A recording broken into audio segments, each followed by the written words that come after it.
Now it's summer. And on the radio we have summer in channel 1. And here we're going to have a little summer in the woodchip truck.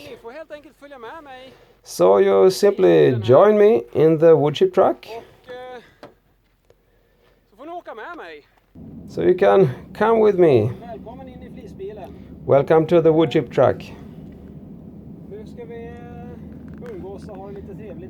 Now we're going to stay together and have a nice time this summer.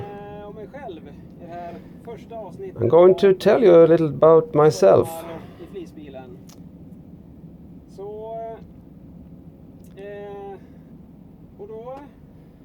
At first,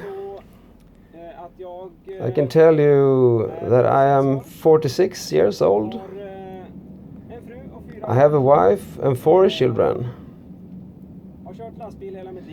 I've been driving truck all my life. I have done a little other things, but in this episode I will focus about the job with behind the wheel.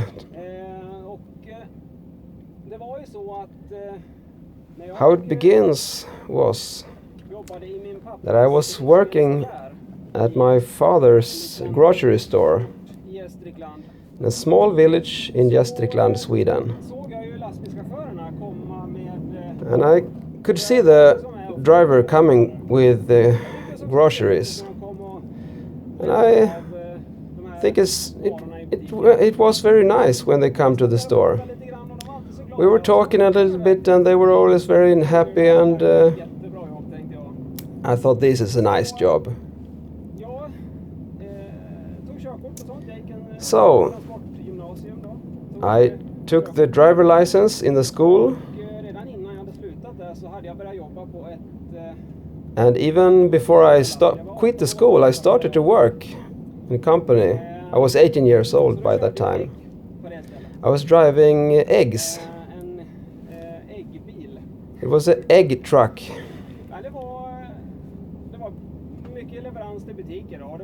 It was deliverance to grocery stores, and that was what I was dreaming about to do. It was very nice to drive this truck. I was doing it a couple of years, with an exceptions from doing the military service. But I was driving truck and trailer, but also single truck. We were delivering to grocery stores, pretty far away from where we started. But also we collected eggs from farms. So when coming back to the egg company, I was having a full truck with eggs.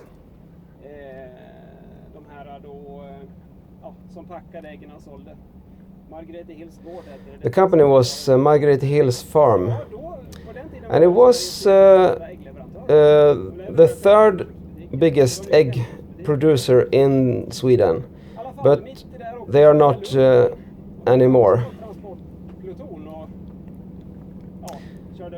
In the military, I was on a transporting platoon. We had cool trucks. There were 6x6, 6-wheel drive trucks. Not only this kind, we had ordinary trucks as well. But these 6-wheel drive, they were very good.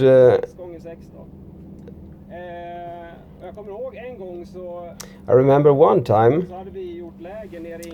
we had camp down between hills, and when we were going uphill in the morning, the first truck gets stuck and happened to go into the ditch. But we had this 6-wheel drive truck on top of the mountain, so I was reversing down the hill with this truck and connected with the truck in the ditch. And I didn't thought it was going very, very easily, because maybe we're having to work a lot here with sanding and different things. But without doing anything, I just put a low gear in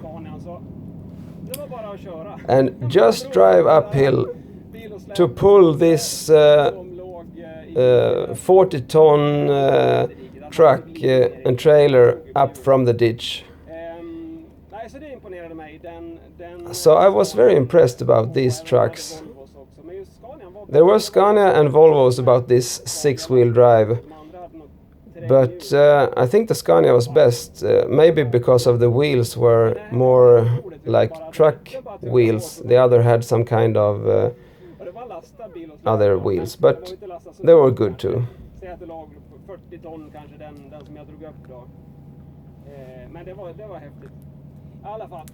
That was cool. But anyway, after the military service, I continued to driving eggs. But at this time, I was 20 years old, and this summer, this is a long story, but I became a Christian and I learned to know Jesus.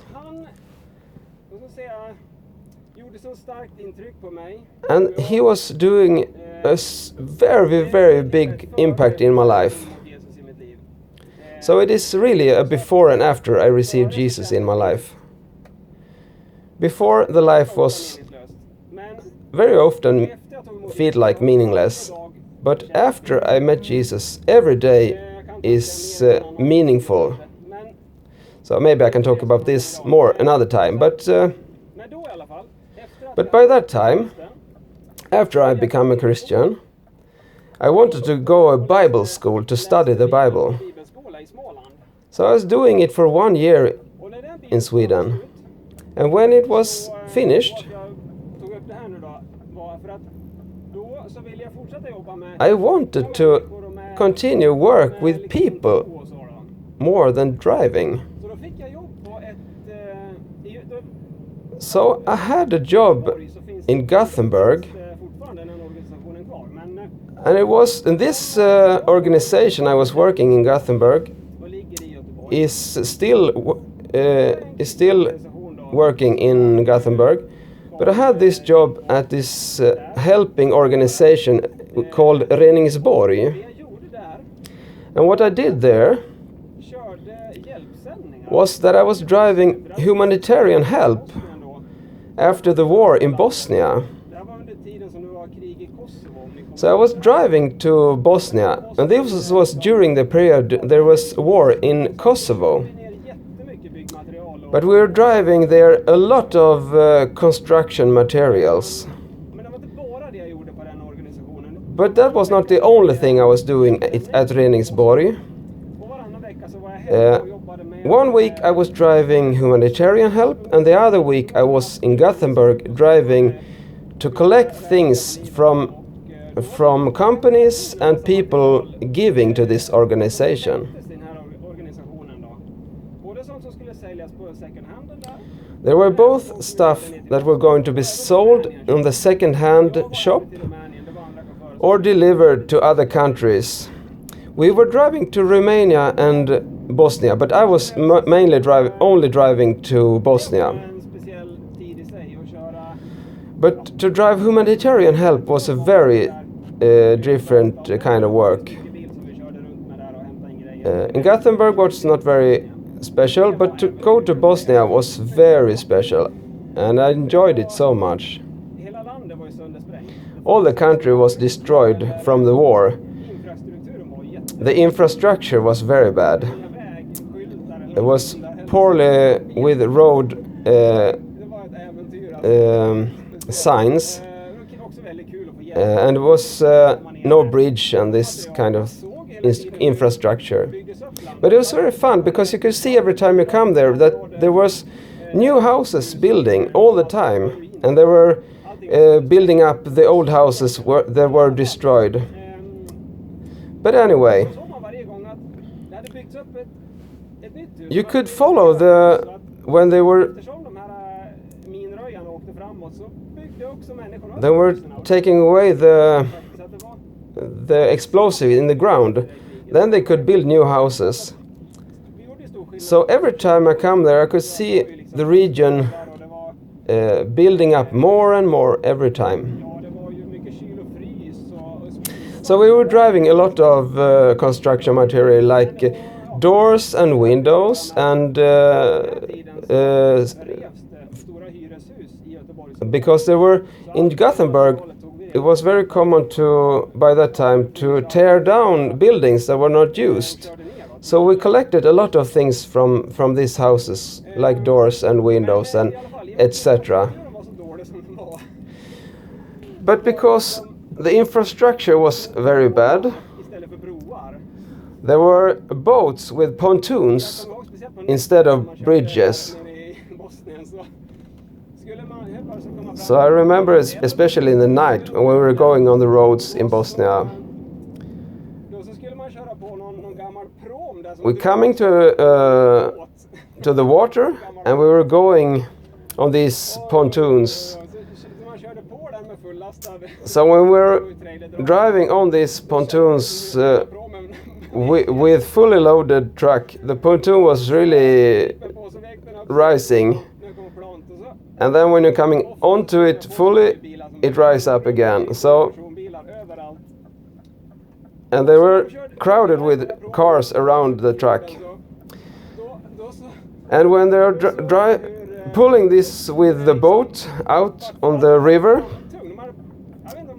often it was too heavy in the front. So the pontoon was like plowing too much in the water. And then they wanted me to reverse in the middle of the river in the middle of the night. So I was starting to reverse almost every time because they wanted to have a better balance on the pontoon. And there were cars everywhere, but people were helpful and waving, and so every time was okay. But it was a little bit scary, really. But it went well, thank God.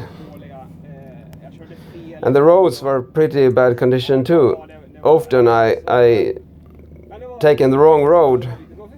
But it was nice. You can stop to ask the people living there how to drive, how to come to different places. So it was very, very, very fun time. You learn to know a lot of people there. And they were thankful. Received a lot of materials. So it was really fun. But after that period, actually this was also because of my faith. I was longing to have more fellowship in the church. So they told me that in South America they have very much fellowship, not only in the church building, but in the houses and everywhere. The church was like different. So I wanted to go there, and I traveled there. But to save money for this travel, I needed to have another job, because to driving humanitarian help was not giving so much money, even though I had little for it. So I started to drive export and import containers to have some money for this trip. And I was driving truck and trailer. Nowadays there is a link and trailer, but by that time there were truck and trailer. So there were 4 axles on the truck and 4 axles on the trailer.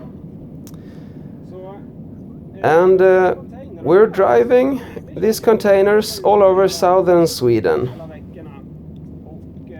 And I was out all the week sleeping in the truck.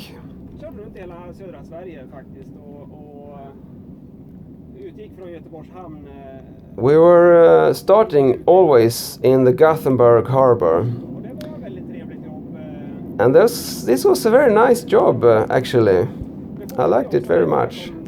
So after this trip, I still were driving this export and import containers.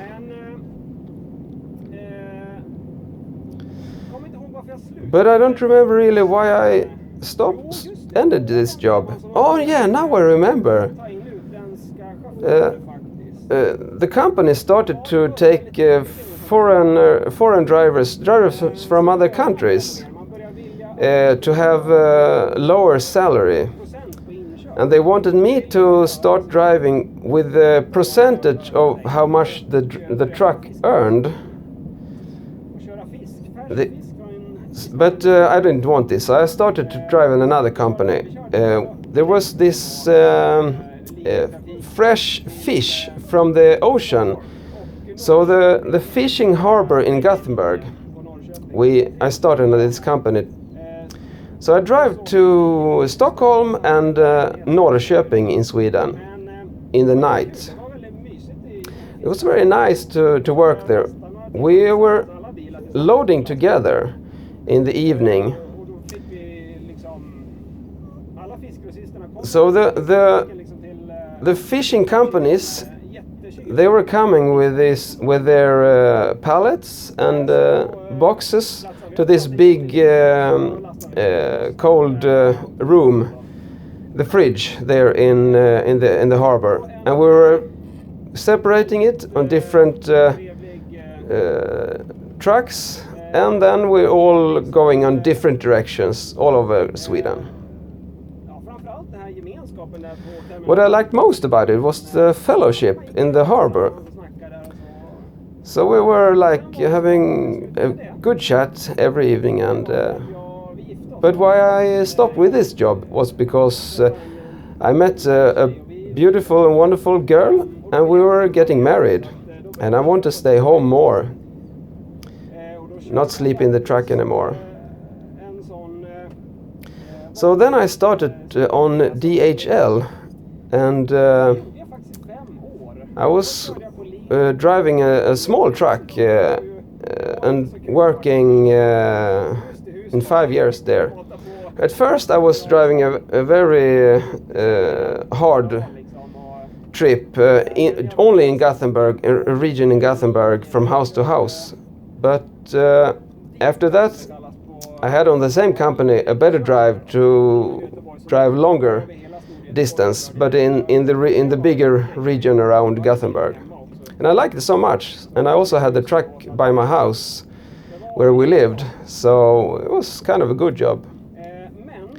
But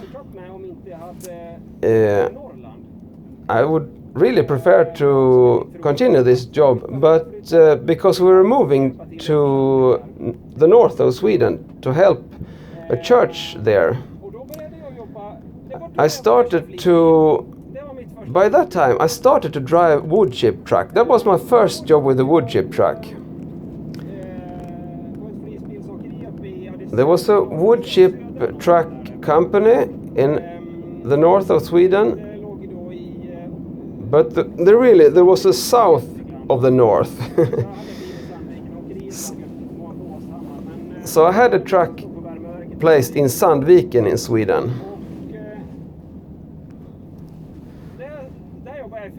There I was working in 5 years. And I wouldn't tell you so much about this because you heard me tell so much about driving woodchip trucks anyway.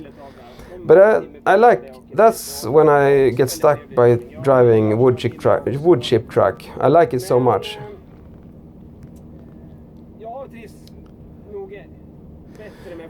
I tried, this company also had wood trucks to drive, timber trucks to drive timbers, but I like more to drive woodchip trucks, so I continue with this woodchip truck driving.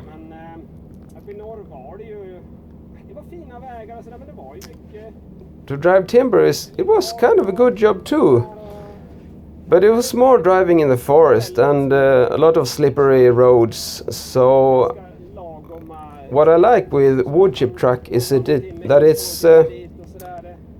it's more driving on the asphalt, so it's not so much work with it. It's easier.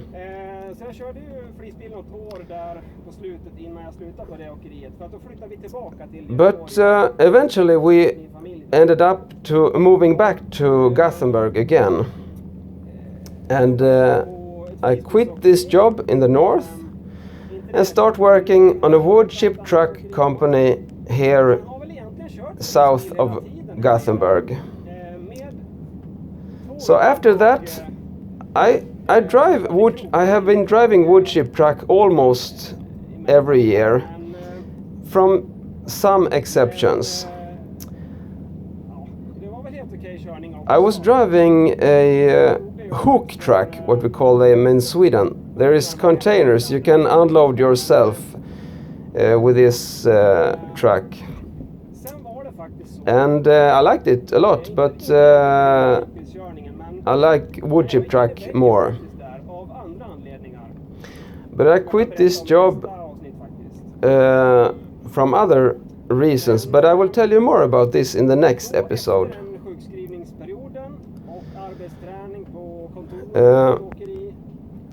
And after this, I stopped working there. I was getting sick. I have been working too much, so I was getting sick of it. Not sick of it like bored, but I was burnt out. So after this period of sickness, I had some training on the office from start to work more, but this ended after 1 year, and I wasn't having a job, but I was still wanted to work. But because my body was weak, I didn't know if I could start driving truck again. But I was thinking that if there is something I can do, it should be driving wood chip truck again. So I called this boss on this company and started driving here, and it's working well. So this is it for today. And I can tell you that next time I'm going to tell you more about why I was getting burnt out and how I was coming through it and start working again. So really, how can a truck driver be burnt out? We're just driving. But you can, I can assure you. This is about next time, next episode. And my way in and out of burnt out. I'm going to tell you about this, so please come here in my truck. This is the passenger seat. You can take it and come with me. And I will tell you about my struggle about being burnt out. It might be useful for you to know about it. Come with me. See you next time.